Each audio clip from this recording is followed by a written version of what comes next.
Bismillahirrahmanirrahim. Assalamualaikum warahmatullahi wabarakatuh.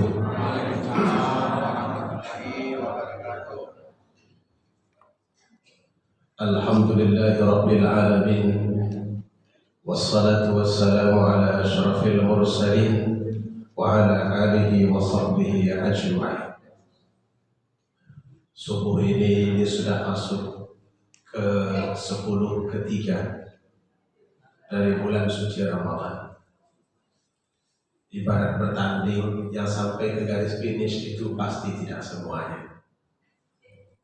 Lihatlah orang-orang yang mengadakan perlombaan sepeda. Start itu 1000-an orang, tapi yang sampai ke garis finish hanya sedikit orang. Tapi yang sedikit orang itulah yang menjadi pemenang. Karena pemenang tidak akan pernah sama jumlahnya dengan peserta. Sebanyak apapun peserta, pemenangnya cuma 3. Artinya beberapa persen saja dari jumlah peserta. Dan subuh ini para pemenang itu sudah kelihatan. Inilah orangnya. Karena nanti setelah Ramadan, ini juga orangnya. Sampai bulan Ramadan tahun depan, ini lagi orangnya. Tidak bertukar-tukar. Mudah-mudahan Allah merahmati kita. Amin ya rabbal alamin. Bersyukur kita kepadanya dengan mengucapkan alhamdulillahirabbil alamin atas nikmatnya ini, sehingga kita masih bisa berkomitmen dan bersabar di dalam melakukan amal-amal ibadah di bulan suci Ramadan ini. Kata Nabi, as-sabru thalatha. Sabar itu ada 3 jenis. Pertama, sabar menghadapi musibah.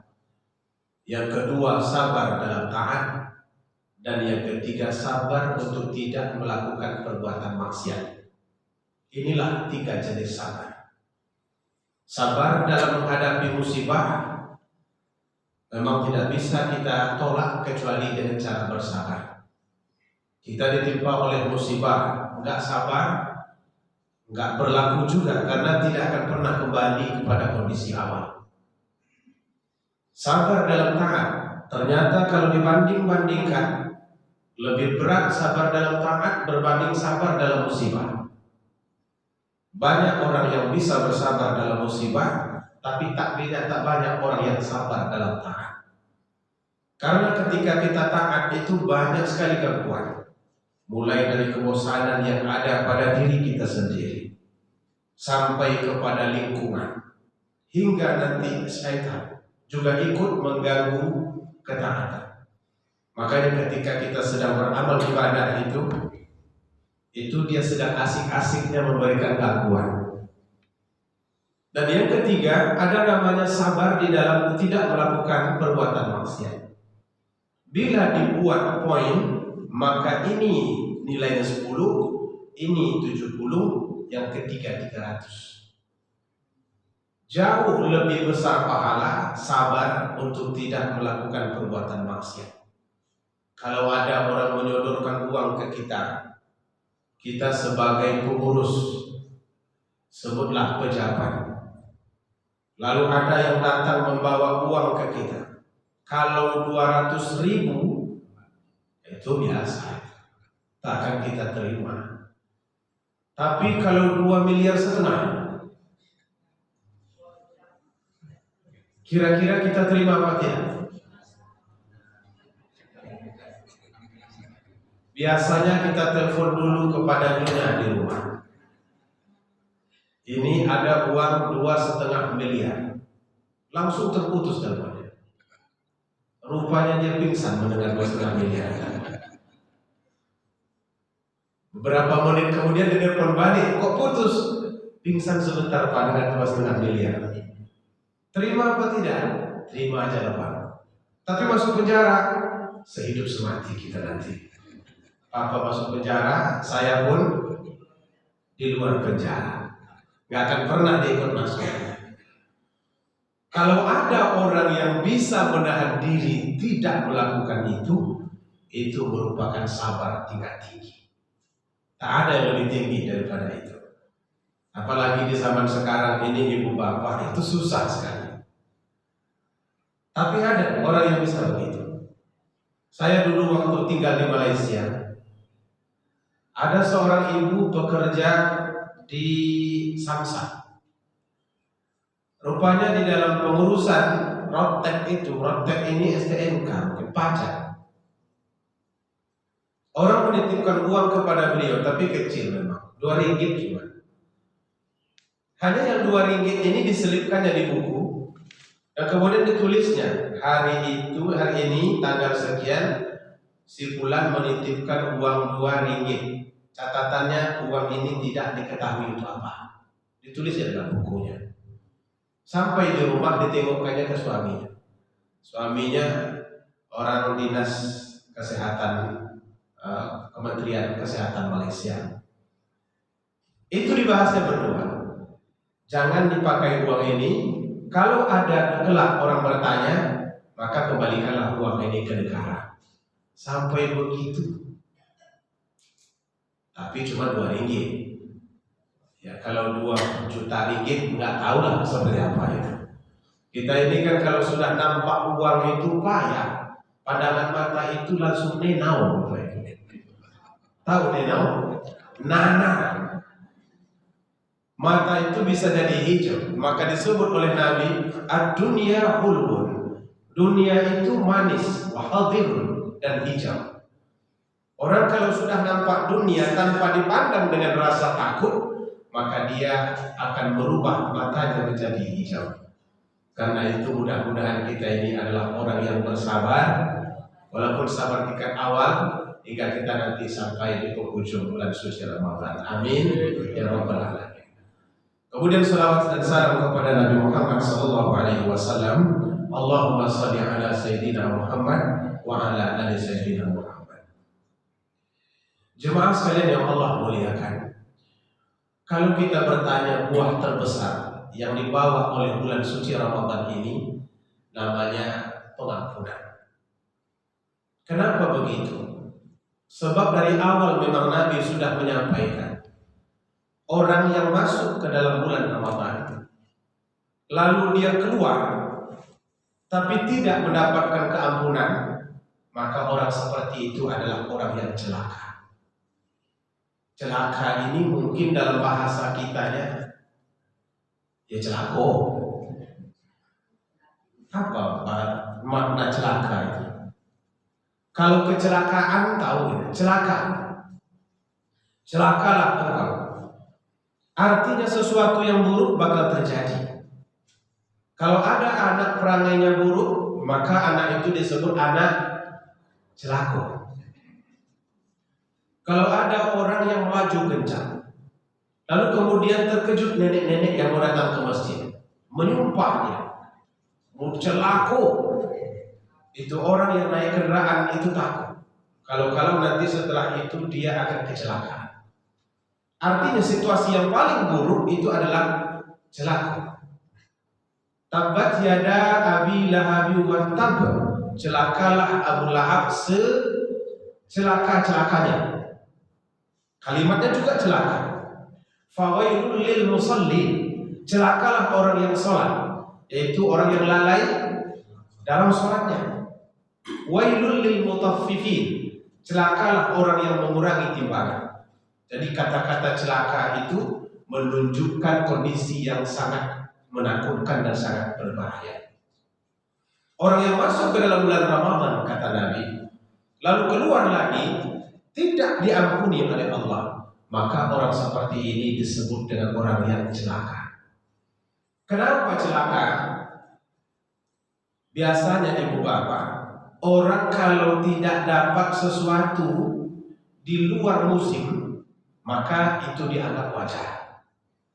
Umpamanya kita tidak menemukan durian di musim durian. Saya tidak dapat durian, memang belum musimnya, itu dianggap wajar. Tapi kalau tidak bisa menemukan durian di musim durian, itu memang betul-betul celaka itu. Padahal durian runtuh ada, durian macam-macam, banyak, durian sedang berbuah banyak, tapi dia tidak menemukan durian. Maka orang seperti ini disebut orang celaka. Nah, Ramadan ini merupakan bulan pengampunan. Allah tutup pintu neraka, Allah buka pintu surga. Apa maksudnya ini? Prioritas ketika ini bukan hal-hal yang buruk, tapi hal-hal yang baik, yaitu pengampunan kepada hamba-hamba yang melaksanakan amal ibadah ini. Maka disebut oleh Nabi, kalau kalian siangnya berpuasa, ghufira ma lahu taqaddama min dzambi, diampuni dosa yang sudah lalu. Kalau malam kalian juga melakukan amal ibadah, maka diampunkan juga dosa yang sudah lalu. Artinya memang pengampunan ini menjadi program khusus yang Allah letakkan di dalam bulan ini. Maka kalau tidak dapat, itu celaka. Di Malaysia itu ibu bapak ada 500.000 sampai 1 juta orang Indonesia yang masuk tanpa permit, tanpa visa. Jadi dia masuk melalui jalan-jalan tikus. Saya tidak pernah mengikuti mereka karena saya masuk formal dulu. Tapi beritanya begitu. Di hutan-hutan itu mereka rata-rata. Di dalam kebun sawit mereka dipekerjakan. Oleh pemerintah Malaysia, mereka khawatir kalau pendatang haram ini terlalu banyak, maka itu berisiko terjadinya gejala sosial. Tapi kalau mereka ditangkap, bermasalah juga. Mereka disuruh pulang, tak ada biaya. Lalu apa yang dilakukan oleh pemerintah? Pemutihan namanya. Istilahnya pengampunan. Maka diumumkan bagi yang tidak punya paspor, tidak punya visa, dari tanggal 15 sampai tanggal 30 ini adalah masa pengampunan. Silahkan kalian keluar dan kami akan memfasilitasi pulang ke negara kalian. Kira-kira yang akan mendapatkan pemutihan siapa? Orang yang datang. Tapi orang yang tidak dapat pemutihan di saat pemutihan itu adalah orang yang celaka. Begitulah ibaratnya kalau tidak dapat pengampunan di dalam bulan suci Ramadan ini. Sampai-sampai Aisyah bertanya kepada Nabi. Aisyah ini istri Nabi yang paling muda, karena istri Nabi itu 9. 9 itu hanya punya beliau, punya kita tak boleh 9.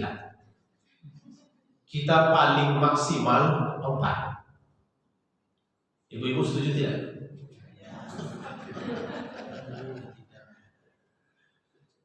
Tapi saya tidak setuju. Tuhan yang bilang begitu, macam mana pula? Maksimal 4. Kalau Nabi boleh 9. Kok bisa begitu, Ustaz? Dulu situasinya itu beda dengan sekarang. Dalam perang Uhud itu saja terjadi di 73 kematian. Kalau 73 kematian, sekiranya setiap laki-laki mempunyai 1 orang istri, maka akan muncul 73 janda pada hari itu juga. Kalau 1 istrinya, orang Arab ini berpantang istri 1. Karena budayanya begitu. Kalau ada seorang laki-laki, badan sehat, ekonomi bagus, yang menyuruh dia menikah lebih dari 1 itu istrinya yang pertama. Abang badan sehat, duit banyak, masa bini cie? Tambahlah lagi, nggak keren. Karena mereka suka hidup berkelompok-kelompok. Maka semakin banyak kelompoknya, semakin bangga mereka. Nah, bayangkan kalau setiap orang punya istri 2, 150 janda. Kalau setiap janda mempunyai 3 orang anak, berapa anak yatimnya? 540. Maka itu adalah bisa menjadi bom waktu yang sangat buruk dampaknya kepada Islam. Karena itu biasanya Nabi setelah perang itu mengecek anggotanya yang syahid, yang mati. Kalau yang mati itu meninggalkan orang rumah, dipanggilnya sahabatnya yang lain, mau kau menikahi dia. Maka biasanya mereka banyak istrinya, termasuklah Nabi. Ada nanti anggota yang meninggalkan keluarganya, sebagiannya Nabi nikahi. Maka ada yang sama Nabi sampai 9. Tapi untuk kita Allah batasi maksimal 4, tak boleh lebih dari 4. 4 itu sudah full itu. Biasanya kalau sudah 4 itu uban sudah mulai tumbuh sejak usia 35 tahun. Karena memikirkan yang 4 ini. Belum baju raya yang mau dibeli, kompornya 4, kulkasnya 4. Yang satu ini katanya mau pulang ke rumah mak kita. Yang satu ini mak kita juga. Yang satu ini mak kita. Dan yang satu lagi mak kita. Akhirnya bingung mak kita yang mana mau dipulangi. Karena itu biasanya orang istri banyak itu ubannya lebih cepat tumbuh daripada yang lain. Tapi jangan pikir orang yang hitam rambutnya tak banyak istrinya. Ada juga yang banyak istri. Nah hadirin yang dirahmati, Aisyah bertanya kepada Nabi, ya Rasulullah, malam Qadar itu kan malam yang sangat ditunggu-tunggu. Karena katanya tatanazzalu alaihimul malaika. Allah, malaikat-malaikat turun pada malam itu. Rahmat juga turun pada malam. Bahkan ada yang bilang semua yang ada di muka bumi ini sujud kepada Allah pada malam itu. Doa dimakbulkan. Lalu kata beliau, kalau aku nanti bertemu dengan Lailatul Qadar, apa yang harus aku minta? Nabi cuma mengajarkan satu doa. Doa minta ampun. Tidak Nabi ajarkan doa-doa yang lain. Padahal kalaulah dihitung kebutuhan jauh lebih banyak daripada itu. Tapi Nabi tidak ajarkan. Yang Nabi ajarkan cuma satu doa. Doa minta ampun. Allahumma innaka afun tuhibbul afwa fa'fu anni. Ya Allah, Engkau adalah Maha Pengampun, menyukai keampunan dan juga menyukai orang-orang yang minta ampun. Ampunilah aku. Itulah yang diajarkan Nabi. Padahal Aisyah itu ibu bapak, selain dari muda, beliau tidak punya anak dari Rasulullah.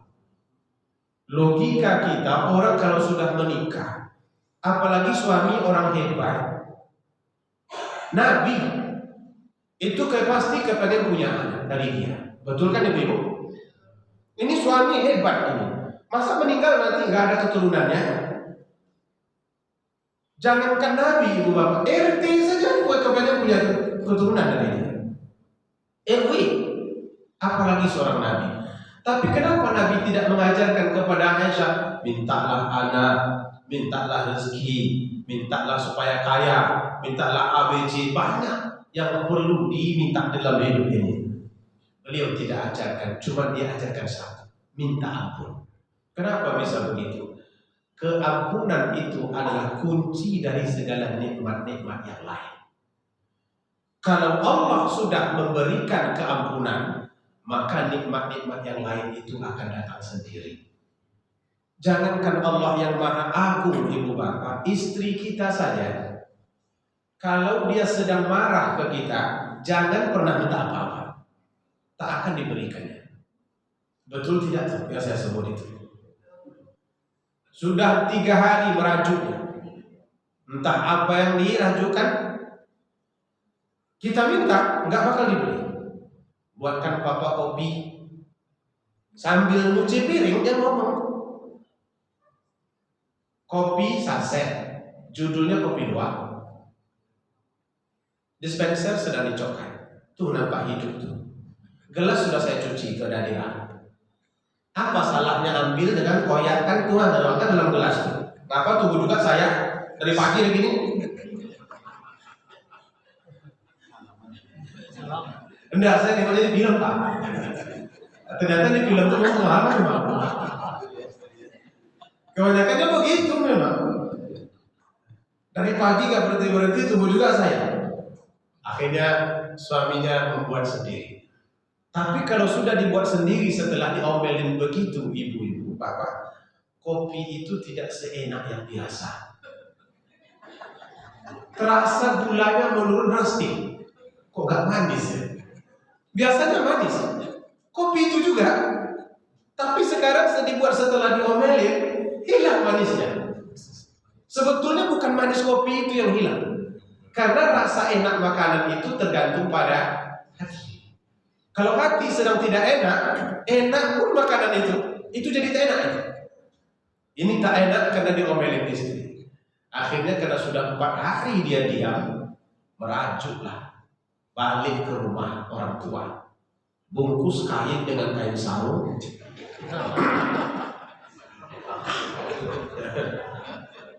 keluar dari rumah itu seperti si buta keluar dari gua hantu. Istri pun nggak pulang dari nanya, balik-baliklah, dia sedang marah. Tapi ternyata 2 minggu kemudian tak nampak muka bapak tuh, rindu pulang. Yang pergi pun begitu juga, kosong hidupnya. Maka mulailah WA. Kapan abang pulang? Kemarin malam. Kalau sudah kapan abang pulang, itu biasanya yang menjawab agak pasang alis, agak-agak mahal. Hari Jumat pagi jam 9. Pagi itu, Jumat itu, semua meja itu sudah dibersihkan karena panglimanya akan pulang. Jam 7 itu meja sudah dibersihkan, ada kopi di atas. Begitu dia pulang, Assalamualaikum, Waalaikumsalam, dia nampak kopi di atas. Ada kopi juga. Kata istrinya, adalah. Minggu lalu saya minta kok tadi beri. Sekarang gak diminta, diberi. Apa sebabnya? Dia sudah memaafkan. Kalau sudah memaafkan, gak diminta pun diberi juga. Ya, dulu kemarin itu kan marah-marah. Sekarang kan gak lagi. Ada kopi itu di atas. Atau mau goreng pisang? Goreng pisang pun ditawarkannya. Boleh? Atau banglah pisangnya itu di belakang rumah. Pisang pun belum ada lagi. Jadi kalau dengan manusia saja yang pendendam begitu, apalagi dengan Allah. Maka ketika Allah memberikan keampunan, Allah akan bukakan nikmat-nikmat yang lain. Itu sebabnya Aisyah tidak diajarkan Nabi minta uang, tidak diajarkan Nabi minta anak, tapi diajarkan Nabi mintalah keampunan kepadanya. Kalau engkau sudah diampuni Allah, nikmat lain itu akan datang. Wa in istaghfaru rabbakum yumatti'kum mata'an hasanah. Karena memang begitu janji Allah dalam Al-Quran. Kalau kalian memohon ampun kepada Tuhan kalian, maka Allah akan memberikan kepada kalian mataan hasanah. Mata itu maknanya perhiasan-perhiasan hidup yang baik. Dunia mata, dunia itu perhiasan.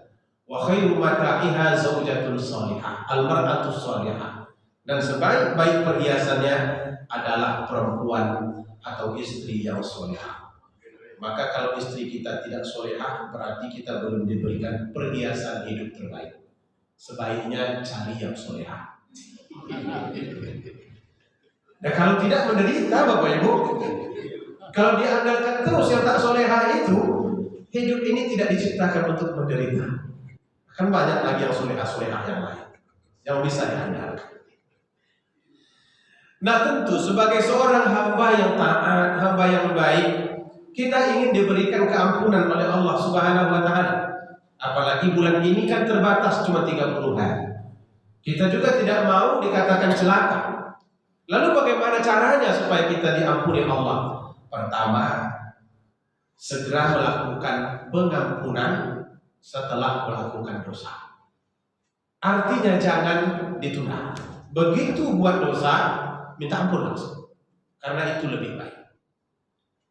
Allah sebutkan dalam Al-Quran bahwa surga yang luas dan seluas langit dan bumi itu salah satunya adalah disediakan untuk orang yang berdosa lalu dia minta ampun. Artinya kalau tidak berdosa itu tidak mungkin. Tapi yang paling baik itu adalah begitu berdosa minta ampun. Makanya kadang-kadang ada yang praktek, begitu lewat sesuatu yang tak bisa dilihat, astagfirullahaladzim. Dia nengok juga, tapi diucapkannya astagfirullah. Setelah itu dilihat lagi.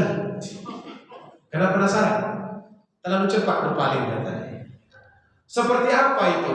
Seperti yang dilakukan oleh Nabi Adam alaihissalam. Nabi Adam ibu bapak tinggal di surga. bersama istri beliau. Apa kurangnya surga itu? Semua sudah tinggal makan saja lagi. Uskun anta wa zawjukal jannah wa kula minha ragadan haitsu syi'tuma. Tinggallah kalian berdua di sini, kata Allah, dan makanlah apa yang kalian mau dari makanan-makanan surga ini. Cuma satu Allah larang. Wala taqraba hadhihi syajarah. Jangan kalian pernah mendekati pohon ini.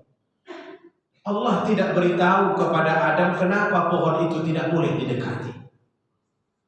Maka setelah Allah berpesan, iblis pun datang. Karena dia sudah dendam dari awal kepada Adam sebab disuruh sujud kepadanya. Maka iblis pun datang. Apa katanya? Mana akuma rabbukuma antilkuma syajarah illa an takuna malakaini aw takuna minal khalidin.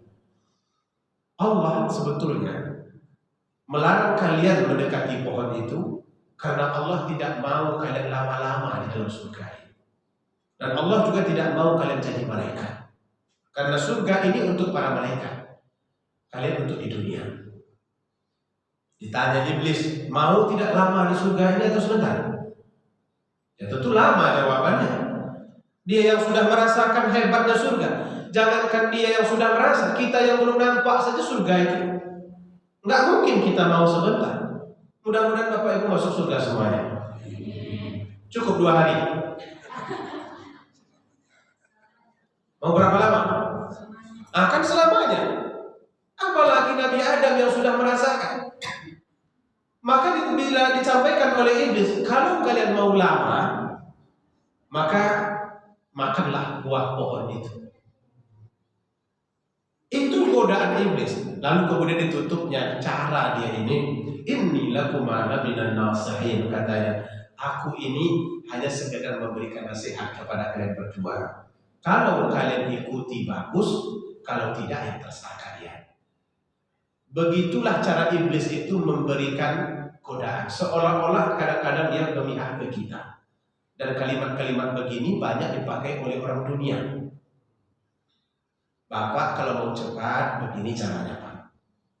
Jangan lewat meja, lewat bawah meja Pak. Ya saya cuma sekedar menasihati Bapak saja. Kalau Bapak mau baik, kalau tidak mau gak apa-apa. Itu berarti dia mengutip kalimat iblis. Cuma nanti kalau jumpa begitu, jangan langsung disampaikan. Nah, ini Bapak ini iblis nih. Kata siapa?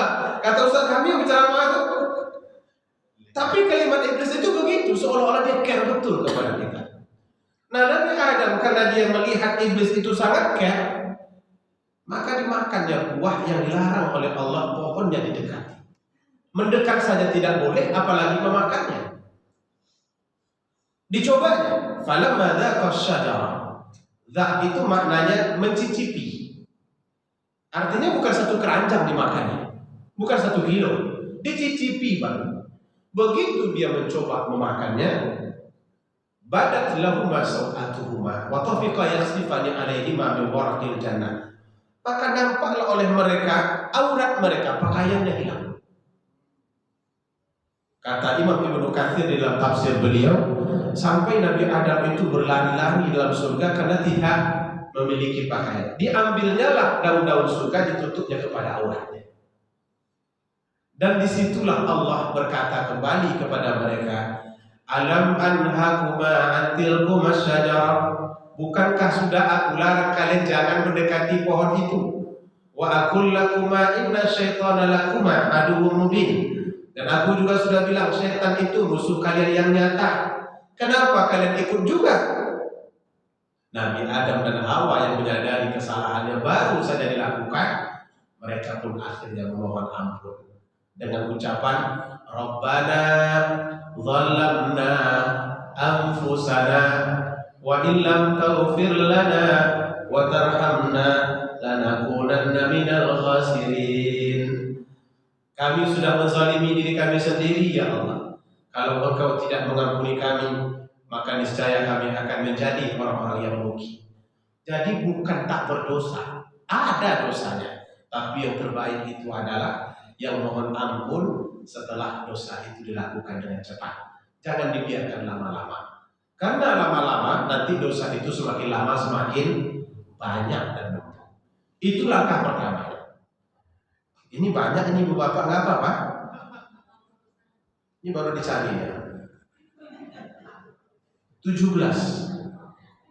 Yang kita sampaikan baru 1. Gimana? Kita cukup dulu? Lanjut sampai 17. Baik. Kalau ada yang keluar, awas. Saya doakan dia nikah lagi. Yang kedua,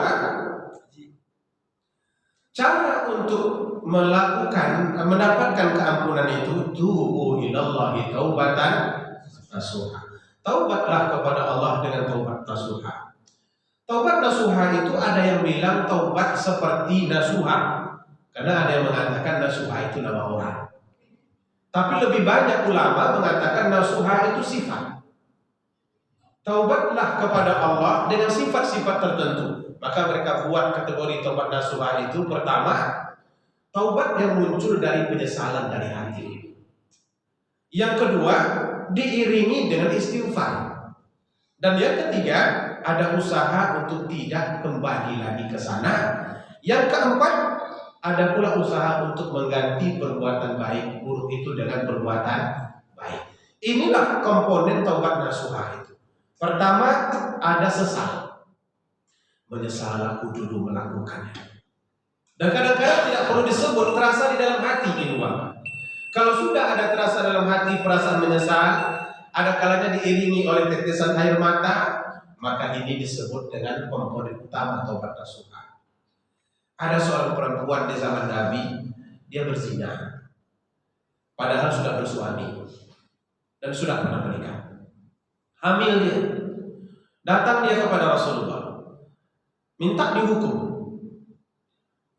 Dan dia menunjuk perutnya yang sedang hamil. Ya Rasulullah, aku sudah berzina, hukumlah aku. Nabi tidak langsung mengeksekusinya, Nabi berpaling daripadanya. Tapi dia datang lagi kepada Rasulullah di posisi yang berbeda. Aku sudah berzina ya Rasulullah, hukumlah aku. Setelah 3 kali dia berkata begitu, Nabi panggil keluarganya. Apa kata Rasulullah? Bawalah anak kalian ini pulang. Dia mengaku sudah berzina dan minta dihukum. Kalau sudah menikah dan berzina, hukumannya rajam. Rajam itu ada yang menyebutkan dikuburkan setengah badan ke dalam tanah, dilempar dengan batu sampai mati. Kira-kira di dalam hidup ini siapa yang mau datang menyerahkan nyawanya? Kalau tidak, orang benar-benar kena penyesalan. Akhirnya Nabi suruh pulang. Nanti kalau sudah melahirkan, bawa datang kemari. 9 bulan kemudian dia datang kepada Nabi membawa bayi. Hukumlah saya, katanya. Ini bayi yang kemarin hasil perzinahan. Nabi suruh lagi pulang, susukan anakmu dulu selama 2 tahun. Tapi setelah 2 tahun dia datang lagi kepada Nabi, minta dihukum juga.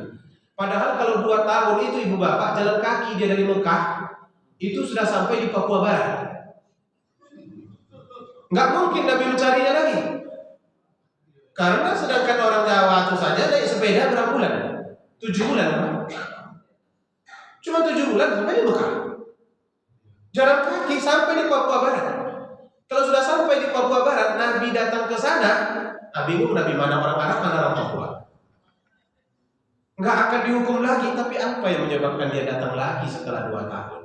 Rasa takut, rasa penyesalan. Akhirnya beliau dihukum dan kemudian mati. Nabi ikut menyolatkannya. Ditanya oleh Umar, ya Rasulullah, apakah engkau ikut menyolatkan perempuan yang padahal dia sudah berzina? Dijawab oleh Nabi, dia sudah bertaubat.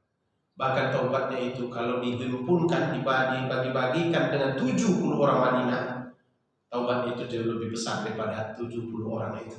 Karena tak pernah ada taubat yang seperti ini. Itu namanya taubat nasuha. Kalau orang sekarang nggak seperti itu. Kalau anak hamil, carikan suaminya cepat, supaya orang tidak tahu. Kalau tidak, gugurkan. Begitulah yang ada di dalam kehidupan kita sekarang ini. Nah, ada penyesalan, ada istighfar. Yang kedua, ucapkan astaghfirullah. Astagfirullah ini ringan ibu bapak, tapi Allah sangat suka. Maka banyak-banyakkan mengucapkan astagfirullah itu. Nggak perlu lagu-lagu juga, tapi seriuskan. Kadang kan ada lagu yang astagfirullah, astagfirullahaladzim. Mana ada orang minta maaf tetapi dengan cara bergitar. Bini marah ke kita, maafkan aku,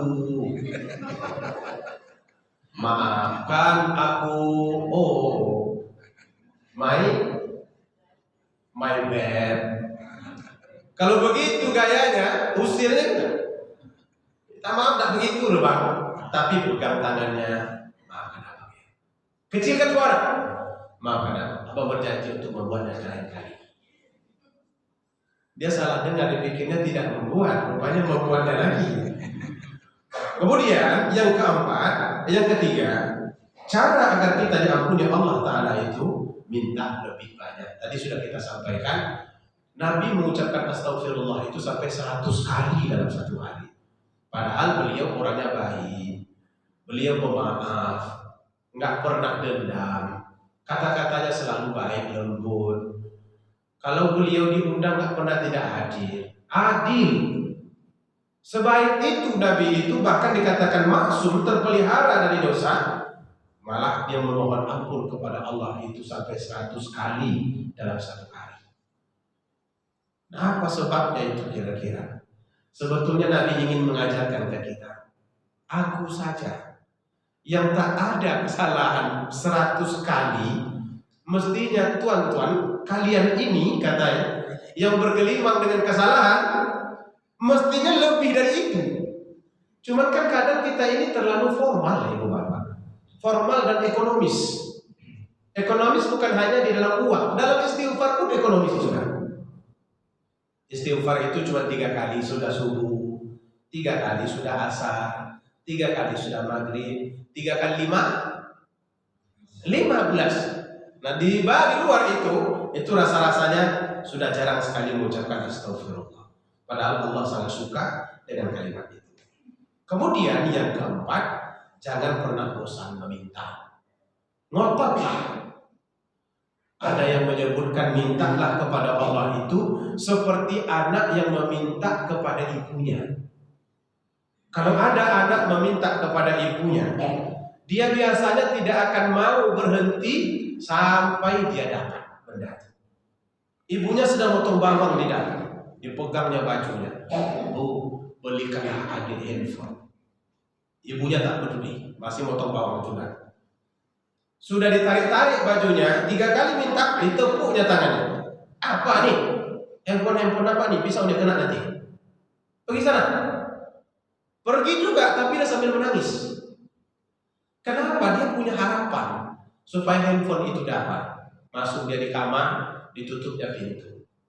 Beberapa menit kemudian dia mendengar bunyi remote ditekan. Ya kira-kira begitulah bunyi remote itu. Mobil apa tuh Ustaz? Saya pun tak tahu juga. Ada bunyi remote ditekan di teras rumah. Dia tahu itu mobil ayahnya. Kira-kira nangisnya makin hilang, makin bertambah. Makin bertambah. Dibuat-buatkan nangisnya. Ayahnya membuka pintu, dia menghadap ke dinding. Wah, pulang dia anak gadis menangis. Siapa yang dicari ayahnya? Maknya. Aku tuh menangis-nangis tuh, minta handphone Pak, minta handphone. Katanya cuma dia yang tidak punya handphone di sekolah tuh. Semua anak-anak punya handphone. Awalnya ayahnya masih diam, tapi karena tangisannya terus-menerus, risau juga. Maka ditanyakan kepada istri, kalau kita beli kira-kira gimana? Dia mendengar dari dalam. Pertanyaan itu, kalau kita beli kira-kira atau bagaimana? Kira-kira tangisannya bertambah atau berkurang? Bertambah tangisannya. Kenapa? Dia tahu permohonannya sedang diproses. Ini kan proposalnya sedang diproses ini. Digasnya di dalam itu kuat-kuat, nggak mau berhenti. Iya, nggak apa-apa, tetapi kan duit kita tidak ada. Di rekening BRI habis, di BTN habis, di BRK habis. 13 rekening rupanya. Cuma 1 yang berisi. Ya pokoknya ada dulu kartunya, ATM. akhirnya diberikan. Dia tidak akan berhenti sampai ia mendapatkan apa yang diinginkan. Berbuatlah seperti itu ketika berdoa kepada Allah. Minta, teteskan air mata, lembutkan suara. Jangan meminta seolah-olah kita tidak ingin permintaan itu dikabulkan. Saya pernah dulu ikut Jumatan di Malaysia. Mungkin imamnya terlewat lapar. Jadi doanya itu bukan main kencang. Allahumma ighfir lana dzunubana wa liwalidayna warhamhuma kama rabbayana shaghira. Kira-kira aminnya gimana? Amin. Kalau begitu aminnya, jangan ke Tuhan, kita pun tidak mau mengabulkan. Aminnya bukan main kencang. Coba kalau ada peminta-minta itu, minta ke bapak-bapak. Duit kita banyak, Pak, kasih duit dong. Mau kita beri? Nggak mau Bapak Ibu. Dia punya teknik begitu. Lembutkan suara. Makanya orang meminta-minta itu salamnya berbeda dengan orang lain. Kalau yang datang itu Assalamualaikum, itu keluarga itu. Assalamualaikum agak panjang, itu tamu. Tapi kalau lebih panjang dari itu, Assalamualaikum, siapa yo? Kenapa bisa berbeda iramanya? Karena dia ingin mengetuk hati kita, merendahkan diri, merendahkan suara agar dia bisa mengeluarkan uang dari kantong. Tapi coba dia tegas-tegas, Assalamualaikum, minta duit 10.000, mana dia diberi? Jangankan 10.000, 1.000 pun tidak kita beri. Tapi dengan gayanya Assalamualaikum, maka kadang-kadang orang rumah itu sudah tahu kapan saatnya pintu dibuka, kapan saatnya tidak. Kalau agak panjang Assalamualaikum, Assalamualaikum, oh jangan buka. Dan orang kita minta, tapi tidak di sini. Dan di sini insya Allah pintunya tetap dibuka, walaupun sedekahnya tidak diberi. Hadirin yang dimuliakan Allah Subhanahu Wa Taala, itulah setidaknya 4 cara untuk mendapatkan keampunan. Kata Ustaz tadi 17, yang sisanya kita bahas pada bulan Ramadan yang akan datang. Masih ada sekali lagi? Saya ini kan laki-laki panggilan. Tergantung undangan dulu. Kalau diundang datang, kalau tidak diundang, kalau datang juga itu berarti nanti pulangnya tak diantar. Jadi datang tak dijemput, pulang tak diantar. Selangkung jadinya. Oleh karena itu pada pertemuan-pertemuan yang akan datang, ini poinnya tidak kita sambung tapi taruh depan. Yang keempat nanti pada pertemuan keempat kita akan membahas tentang tanda-tanda orang yang diberikan keampunan oleh Allah. Jangan tidak hadir pada waktu itu. Karena kalau tidak hadir berarti kita tidak tahu saya ini diampuni atau tidak ini. Karena di situ nanti tanda-tandanya akan dibahas. Nah, mudah-mudahan nanti saya tidak berhalangan. Kalau berhalangan berarti tanda keampunannya tahun depan. Itu lebih lama. Baik Ibu Bapak yang Allah muliakan, mari sama-sama kita tutup pengajian kita ini dengan bacaan Alhamdulillahirabbil alamin dan doa kafaratul majelis. Subhanakallahumma wa bihamdika asyhadu an la ilaha illa anta astaghfiruka wa atubu ilaik. Wassalamualaikum warahmatullahi wabarakatuh.